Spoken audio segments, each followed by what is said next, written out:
ನಮಸ್ತೆ. ಇಲ್ಲಿ ಕಾಣಿಸ್ತಾ ಇರೋದೇನು, ಯಾಕೆ ಇದನ್ನು ತೋರಿಸ್ತಾ ಇದ್ದೀರಿ ಅಂತ ಅನ್ಕೊತಾ ಇರ್ಬೋದು. ಹೋಮ ಇದು ಮನೇಲಿ ಸಿಂಪಲಾಗಿ ಮಾಡ್ತಕ್ಕಂಥ ಹೋಮ, ಅಗ್ನಿಹೋತ್ರ ಹೋಮ ಅಂತಂದೇಳಿ. ನಾವು ಮನೇಲಿರ್ಬೋದು, ನಾವು ಯಾವುದೇ ಸ್ಥಳದಲ್ಲಿರ್ಬೋದು, ಸೂರ್ಯ ಅಸ್ತ ಮತ್ತು ಸೂರ್ಯ ಉದಯದ ಸಮಯದಲ್ಲಿ ಮಾಡ್ತಕ್ಕಂಥ ಹೋಮ ಇದು.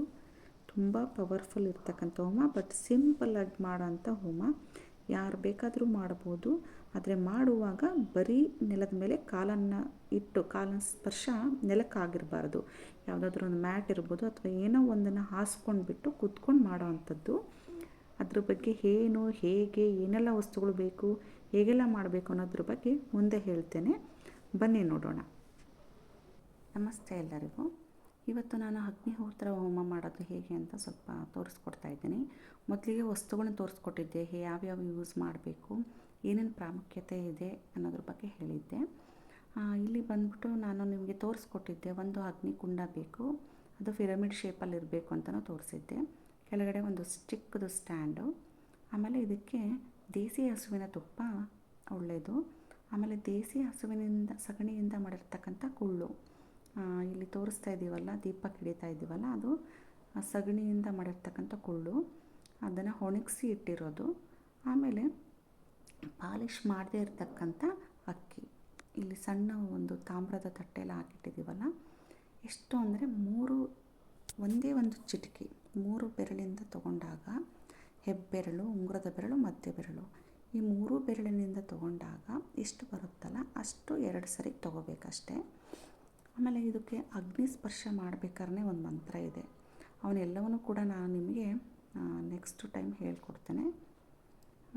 ಇಷ್ಟೆಲ್ಲ ಅಗ್ನಿಸ್ಪರ್ಶ ಮಾಡಿ ಹಾಕಿದ ಮೇಲೆ ಆ ಅಕ್ಷತೆಗೂ ಕೂಡ ಒಂದೊಂದೇ ಡ್ರಾಪು ತುಪ್ಪನ ಹಾಕ್ಕೊಂಡು ಈ ರೀತಿ ಮಿಕ್ಸ್ ಮಾಡ್ಕೋಬೇಕು. ಅದನ್ನು ನಾವು ಮಂತ್ರ ಹೇಳಿ ಹಾಕಬೇಕಾದ್ರೆ ಮಾತ್ರ ಒಂದೇ ಒಂದು ಚಿಟಿಕೆಯಷ್ಟು ಹಾಕಬೇಕು. ಅಗ್ನಿ ಸ್ಪರ್ಶ ಮಾಡಿ ಆದಮೇಲೆ ತುಪ್ಪನ ಎಲ್ಲ ಕುರುಳಿಗೂ ಹಾಕಬೇಕು. ಈ ರೀತಿ ಹಾಕಿದಾಗ ಆ ದೇಸಿ ಹಸುವಿನ ತುಪ್ಪ ಮತ್ತು ಆ ಸಗಣಿಯಿಂದ ಮಾಡಿರ್ತಕ್ಕಂಥ ಕುಳ್ಳು ಉರಿಯುವಾಗ ಯಾವ ರೀತಿ ಫ್ರ್ಯಾಗ್ರೆನ್ಸ್ ಬರುತ್ತೆ ಅಂದರೆ ತುಂಬ ಚೆನ್ನಾಗಿರುತ್ತೆ. ಅದು ನೋಡಿದ್ರೇ ಚೆಂದ. ಇಲ್ಲಿ ಪೇಪರ್ ಏನೋ ಕಾಸ್ಕೊಂಡಿದ್ದೀವಿ ಅಂದರೆ, ಅದು ನಾವು ತುಪ್ಪ ಅದೆಲ್ಲ ಹಾಕ್ತಿರ್ತೀವಲ್ಲ, ಕೆಳಗಡೆ ಬಿದ್ದುಬಿಟ್ಟು ಗಲೀಜಾಗಬಾರ್ದು ನೆಲ ಅಂತಂದೇಳಿ ಹಾಸ್ಕೊಂಡಿರೋದು. ಪೇಪರ್ ಬದಲು ನಾವು ಅದಕ್ಕೆ ಅಂತಲೇ ಒಂದು ತಟ್ಟೆನೂ ಮಾಡ್ಕೋಬೋದು. ಅಂದರೆ ಹೋಮ ಮಾಡಲಿಕ್ಕೆ ಅಂತಲೇ ಒಂದು ದೊಡ್ಡ ತಟ್ಟೆಯಲ್ಲಿ ಸ್ಟ್ಯಾಂಡು ಮತ್ತು ಅಗ್ನಿಕುಂಡವನ್ನು ಇಟ್ಕೋಬಹುದು. ನಾವಿಲ್ಲಿ ಪೇಪರ್ ಹಾಸ್ಕೊಂಡಿದ್ದೀವಿ ಅಷ್ಟೇ. ನೋಡಿ, ಅಲ್ಲಿ ತುಪ್ಪ ಡ್ರಾಪಾಗಿ ಬಿದ್ದಿದೆ ಅಲ್ವಾ, ಅದು ಪೇಪರ್ ಮೇಲೇ ಇರುತ್ತೆ. ಹಾಗಾಗಿ ಜಸ್ಟ್ ಇದನ್ನು ಹಾಗೆ ಕೆಳಗಡೆ ಗಲೀಜು ಆಗಬಾರ್ದು ಅನ್ನೋ ಕಾರಣಕ್ಕೆ ಹಾಸ್ಕೊಂಡಿದ್ದೀವಿ. ನಾವು ಮಾಡಬೇಕಾದ್ರೆ ಮ್ಯಾಟ್ ಮೇಲೇ ಕುತ್ಕೋಬೇಕು, ಇದನ್ನು ಮಾತ್ರ ಗಮನದಲ್ಲಿ ಇಟ್ಕೋಬೇಕು. ಆಮೇಲೆ ಯಾರೆಲ್ಲ ಹೋಮ ಕುತ್ಕೊತಾರಲ್ಲ ಅವ್ರ ಕಾಲುಗಳು ಕೂಡ ನೆಲಕ್ಕೆ ಸ್ಪರ್ಶ ಆಗಿರಬಾರ್ದು. ಇದು ತುಂಬ ಮುಖ್ಯ. ಇಲ್ಲಿ ಇಂಥ ಮಲಿನಕಾರಕ ವಸ್ತುಗಳನ್ನು ನಾವು ತಡೆಗಟ್ಟಬೇಕು ಅಂದರೆ ಆಕ್ಸಿಜನ್ನ ಉತ್ಪತ್ತಿ ಜಾಸ್ತಿ ಬೇಕು. ಅದು ಈ ಒಂದು ಹೋಮದಿಂದ ಸಾಧ್ಯ.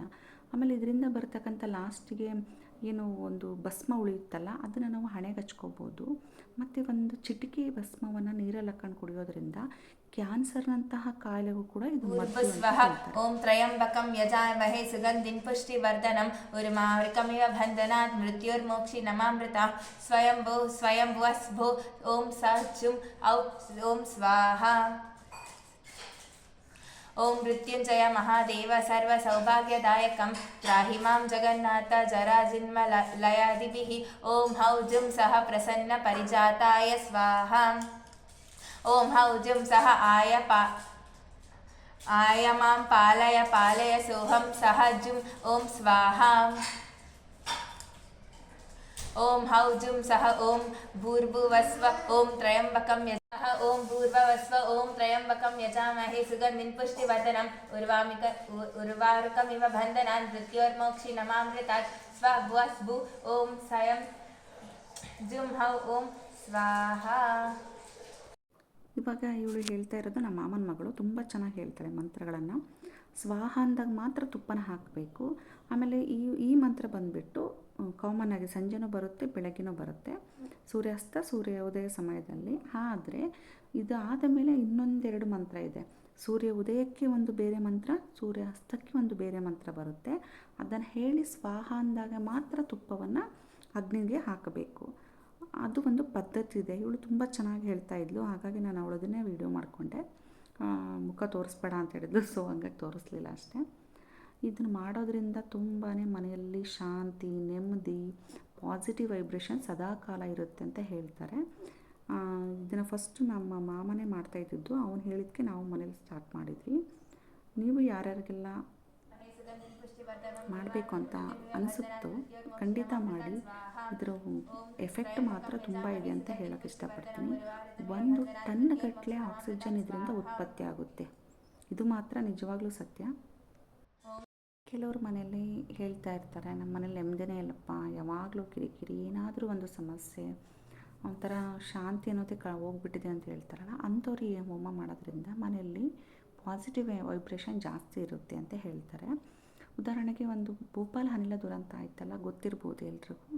ಆವಾಗ ಒಂದು ಮನೆ ಬಿಟ್ಟು ಎಲ್ಲ ಮನೆಗೂ ಎಫೆಕ್ಟ್ ಆಗಿತ್ತು. ಯಾಕೆ ಅಂತ ರಿಸರ್ಚ್ ಮಾಡಿದಾಗ ಆ ಮನೆಯಲ್ಲಿ ಯಾವಾಗಲೂ ಅಗ್ನಿಹೋತ್ರ ಹೋಮ ಮಾಡ್ತಾಯಿದ್ರಂತೆ. ಆ ಒಂದು ತುಪ್ಪ ಮತ್ತು ಇದ್ರದ್ದು ಅದು ಕುರುಳಿಂದ ಒಂದು ಎಫೆಕ್ಟು ಎಷ್ಟೋ ಆ ಮನೆ ಸುತ್ತಲೂ ಕೂಡ ಪಾಸಿಟಿವ್ ವೈಬ್ರೇಷನ್ ಇತ್ತಂತೆ. ಆ ವಿಷಕಾರಿ ಅನಿಲ ಆ ಮನೆ ಪ್ರವೇಶ ಮಾಡದಿರೋ ಥರ ತಡೆಗಟ್ಟಿತ್ತಂತೆ ಆ ಒಂದು ಹೋಮದ ಎಫೆಕ್ಟು. ಸೊ ಅಷ್ಟು ಪವರ್ಫುಲ್ ಇದೆ ಇದಕ್ಕೆ. ಖಂಡಿತ ಇದರಲ್ಲಿ ತುಂಬ ಬೆನಿಫಿಟ್ ಇದೆ. ನೀವು ಕೂಡ ಇದರ ಒಂದು ಉಪಯೋಗ ಮಾಡ್ಕೊಳ್ಳಿ. ಯಾರಿಗೆಲ್ಲ ಇಷ್ಟ ಆಗಿದೋ ಲೈಕ್ ಮಾಡಿ, ಶೇರ್ ಮಾಡಿ. ಹಾಗೆ ಅಗ್ನಿಹೋತ್ರ ಹೋಮನ ಮಾಡಿ ಅಂತಲೇ ಹೇಳ್ತೀನಿ. ತುಂಬ ಒಳ್ಳೆಯದಿದೆ ಇದರಿಂದ. ಖಂಡಿತ ಪಾಸಿಟಿವ್ ಎಫೆಕ್ಟ್ ಅಂತೂ ಭಾಳ ಇದೆ. ನನಗೆ ನಮ್ಮ ಮಾಮನ ಮಗಳೇ ಹೇಳಿದ್ದು, 1 ಟನ್ ಆಕ್ಸಿಜನ್ ಇದರಿಂದ ಉತ್ಪತ್ತಿ ಆಗುತ್ತೆ ಅಕ್ಕ ಅಂತೇಳಿ. ನಿಜವಾಗ್ಲೂ ಆಶ್ಚರ್ಯ ಅನ್ನಿಸ್ತು. ತುಂಬ ಬೆನಿಫಿಟ್ ಇದೆ. Thank you.